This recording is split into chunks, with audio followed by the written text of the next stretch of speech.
पिछले कुछ समय से हमारे कुछ साथी विधायक दिल्ली में आए हुए थे और हम लोगों के सरकार के और संगठन के कई सारे ऐसे मुद्दे थे जिसको हम रेखांकित करना चाहते थे।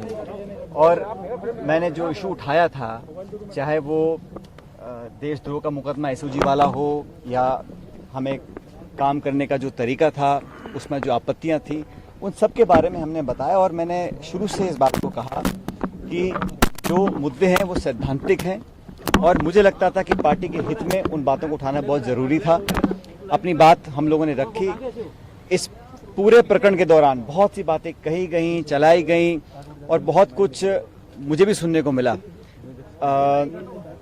व्यक्तिगत रूप से कुछ ऐसी बातें बोली गई जो मैं समझता हूँ मुझे भी आश्चर्य उन बातों पे हुआ, लेकिन मुझे लगा कि संयम और विनम्रता हमेशा बनाए रखनी चाहिए। राजनीति में व्यक्तिगत दुर्भावना की कोई जगह नहीं है।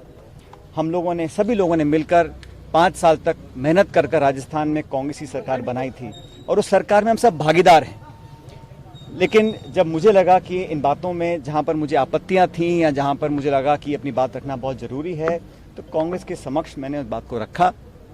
मुझे खुशी है कि कांग्रेस अध्यक्षा ने, पूर्व अध्यक्ष राहुल गांधी जी ने, प्रियंका जी ने, हम सब ने विस्तार से आज चर्चा करी और हमारे जो साथी विधायक हैं उन सब की बातों को, उन सब के कंसर्न्स को हमने प्लेटफॉर्म पर रखा है और मुझे आश्वासित भी किया गया है। मैं धन्यवाद देता हूं इस बात का कि ये 3 सदस्यीय कमेटी बनकर बहुत जल्द उन तमाम मुद्दों का निराकरण करेंगे जो मुद्दे हम लोगों ने उठाए हैं। मैं फिर कहना चाहता हूं, सैद्धांतिक मुद्दे थे, गवर्नेंस के इश्यूज से जो मैं चाहता था एड्रेस हों, ताकि पार्टी और सरकार उन वादों पर खरा उतर सके जिन वादों को कर हम सत्ता में आए थे। और पार्टी पद देती है, पार्टी पद ले भी सकती है।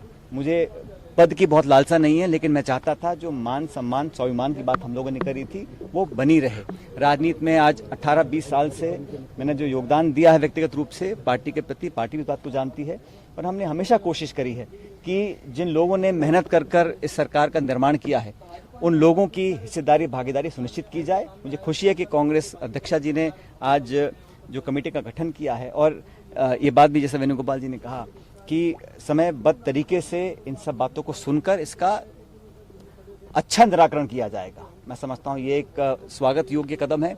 इसके लिए मैं कांग्रेस अध्यक्ष का धन्यवाद देना चाहता हूं। जो आपके साथियों ने आपके बारे में बातें कही, जो व्यक्तिगत हमले किए और जो ये कहा कि बीजेपी के हाथों खेल रहे हैं आप, देखिए मैं ऐसा है, आज से 1.5 साल पहले जब हम चुनाव जीत कर आए थे उस समय हमने कांग्रेस अध्यक्ष को ये निर्णय दिया था देने के लिए कि कांग्रेस का मुख्यमंत्री कौन बनेगा। उस समय अशोक गहलोत जी को मुख्यमंत्री बनाया गया और मुझे उप मुख्यमंत्री बनने की जिम्मेदारी दी गई थी और हमने लगातार काम किया। और मुझे लगा कि इन 1.5 साल में जो मेरा अनुभव रहा वो मैं कांग्रेस का आला कमान तक लेकर जाऊं और मैंने सारी बातें कही हैं। वो आज मैं इस प्रेस या मीडिया के माध्यम से बोलना नहीं चाहता हूं, लेकिन वो सारी बातें मैंने बताई हैं और मुझे लगता है कि समस्या का समाधान होगा, क्योंकि जो सरकार ने और पार्टी ने वादे किए हैं वो निभाने बहुत ज़रूरी हैं।